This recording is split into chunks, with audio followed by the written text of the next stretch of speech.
இந்த கிளைமேட் மாறினாலே போதும். விடாத தும்மல், அடுக்கு தும்மல், அப்புறம் நெஞ்சு சளி. விடவே மாட்டேங்குதுல. எல்லாத்துக்கும் டேப்லெட் போடுறத நிறுத்துங்க. இதுக்கு நேச்சுரல் முசுமுசுக்க இலை தான் பெஸ்ட்.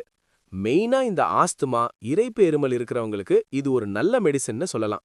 இது வெறும் சளிக்கு மட்டும் இல்லைங்க. சைனஸ், தலைவலி, மூச்சு விட கஷ்டப்படுறவங்க இத ட்ரை பண்ணுங்க. அரை ஸ்பூன் பொடிய தேன்ல குழைச்சு சாப்பிடலாம். இல்லையா, காலையில வெதுவெதுப்பான தண்ணியில கலந்து குடிங்க. வாரத்துல 2 நாள் எடுத்துக்கிட்டாலே சளி, தும்மல் தொல்லை இருக்காது.